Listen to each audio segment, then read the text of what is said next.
Good morning. The advent of 2020 ushered unprecedented changes and challenges. The Taal volcano eruption and COVID-19 pandemic placed a constant challenge on learning continuity. In the process, it gave birth to the new normal education. The new normal education settings prompted us to redefine our strategies. It required a great deal of effort on the part of the schools in terms of improvement and adaptability. Through these innovations, the district secured the much-needed leverage to mitigate the implications of the new education settings. Balayan East District, with its Project Avellino, has always been one with depth in the realization of its vision and mission. Project Avellino embodies the definite plans of the district to address the perennial challenges and set future directions collectively for the Balayan East schools, both elementary and secondary. With the program, the district has maintained its well-defined standards and processes that best serve the interest of the learners. Project Avellino stands for Accountable for Visionary and Ethical Leadership to Influence Change in Organization. Project Avellino 10-point agenda centers on learners' best interest, enhancement of staff development programs, escalation of school performance, progression of internal efficiencies, prioritization of child's welfare and protection, transformation of school plant and facilities, promotion of collaborative management, implementation of risk reduction advocacies, contextualization of curriculum, inculcation of values education, and empowerment of states and other support systems. Balayan is a first-class municipality in the province of Batangas. The town is rich among the natural resources of sugar canes, coconuts, and corn.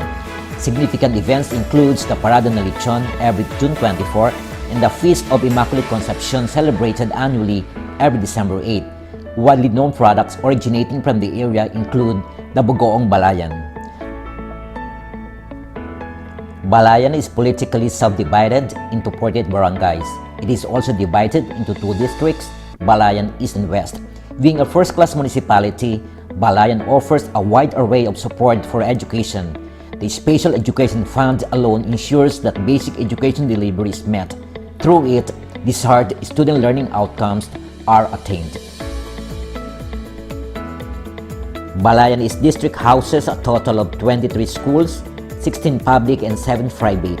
As an overview, we have 17 elementary schools solely for elementary, 1 with elementary and secondary, 3 dedicated only for junior high schools, 1 integrated with junior and senior high school, and lastly, 1 purely for senior high school.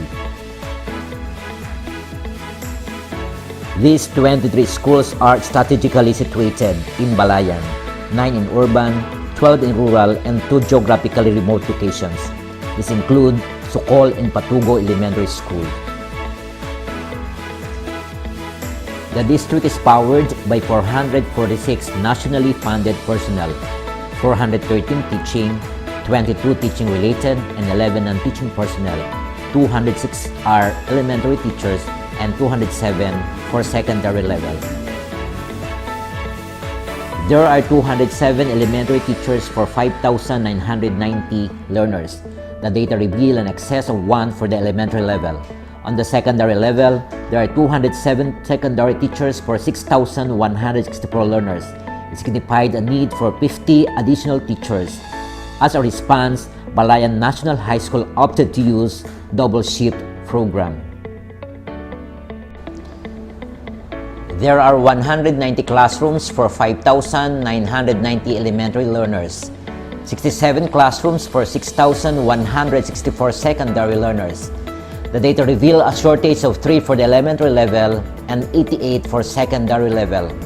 Relative to this, coordination with the LGU on the procurement of additional school lot has taken course. Elementary level has secured 1:1 learner seat ratio for each 5,990 learners, while 3:1 seat learner ratio for secondary level. In general, the elementary level is still working on securing 1:1 pupil-book ratio. The elementary textbooks in Arin Panlipunan, for example, from grades 1 to 6 has shown the most variance with -1822. On the other hand, textbooks in science for grades 3 to 6 has the lowest variance with -161. The secondary level is also working on securing 1:1 learner book ratio. The textbooks in TLE from grades 7 to 10 has shown the most variance with -6152. This is followed by PN and Health with 4590. On the other hand, textbooks in Filipino has the lowest variance with -1063. Given the predicament, the school secured copies for learners through photocopying of the needed books. This is made possible through the availability of 6 risograph machines from LGU. To bridge the educational divide brought by the new normal, the district has secured 1:1 learner module ratio for elementary and secondary level. This signifies the district's unwavering trust to pursue learning continuity for Balayenyo learners. On key performance indicators, the district has sustained increase in enrollment across all levels. This is a product of the district's cohesive efforts to ensure that learner-aged individuals are in school. This is despite the hesitation of the parents to pursue their child's learning during the period of new normal. For kinder, from 648, the enrollment hiked to 915, an increase of 267 or 41.2%. For grades 1 to 6, from 4,994, the enrollment hiked to 5,077, an increase of 83 or 1.66%. And for junior high school, from 5,799, the enrollment hiked to 6,164, an increase of 365 or 6.29%. For inclusive education, the ALS has endured a decline in enrollment. From 180, it went down to 166, a decrease of 14 or 8.43%. From 7, the enrollment of SPED hiked to 10. This is an increase of 3 or 42.86%. And from 33, the enrollment of Madrasa hiked to 35, an increase of 2 or 6.06%. Collectively, the elementary level shown a positive increase in cohort survival rate. From 96.34%, it increased to 97.39%, an increase of 1.05%. On the secondary level, a greater increase is observed. From 89.12%, it hiked to 95.51%, an increase of 6.40%. On the completion rate, the elementary level had an increase of 0.61%, from 95.68% to 96.29%. The secondary level showed an increase of 3.08%, from 87.04% to 90.12%. Relative to school rework, from 0.53% to 0.25%, a decrease of 0.28% in elementary level. A decrease can also be observed on the secondary level. From 0.24%, it decreased to 0.06%, or a decline of 0.18%. These numbers are attributed to the students who left Quezon and other provinces because of the seasonal nature of their work, the Maggagapak. On transition rate, from 96.85%, it increased to 98.24%, an increase of 1.39% in elementary level. An increase can also be observed on the secondary level. From 82.71%, it hiked to 86.17%, or an additional of 3.47%. On the repetition rate, the elementary level made a positive decrease of 0.20%. It declined from 1.48% to 1.28%. The secondary level has shown a decrease of 0.33%. It declined from 0.33 to 0.002%. On aspects related to quality, the elementary level made a positive decrease on the number of non-readers. From 107, it declined to 99, a decline of 8 or 7.47%. The secondary level decreased by 131. From 313, it declined to 182 or 41.85%. All of these are product of the district's Balayanihan program.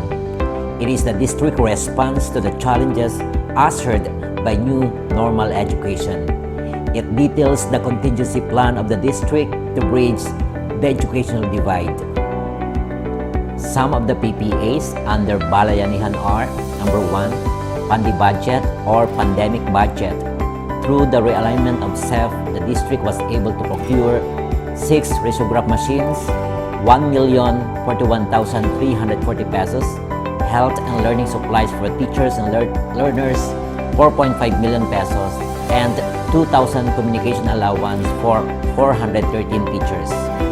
Second, a flipped, unified program leading to improved facilitation and teaching learning experiences. Bridge the educational divide by re-engineering and orienting teachers' competencies through online, inset, and LAC sessions. Third, OK with Sir A. Online Kumustahan with Sir A ensures that the schools are at par to the standards in the pursuance of learning continuity. Appropriate technical assistance were given to school heads and master teachers who needed it. Number 4, Kabalayan maximizes the responsiveness of schools to the new normal. It promoted the schools' drive to constantly push innovative ways to better deliver their services. Balayanihan signifies our unshaken and unwavering commitment to push through challenges. We will make today meaningful and impactful. For we will, number 1, support the development of teachers in response to the context of new normal. Second, ensure that the needs, issues, and challenges will be given immediate appropriate response. Third, actively engage in all community endeavors and increase participation in lifelong learning. Fourth, augment the level of proficiency in different learning areas. 5. Implement innovative programs and projects focusing on the main dilemma in the teaching-learning process. Number 6. Strengthen linkages with internal and external stakeholders. Number 7. Provide the much-needed leverage to schools' learning continuity plans. Eventually, like sunrise, a hopeful tomorrow will begin in the East.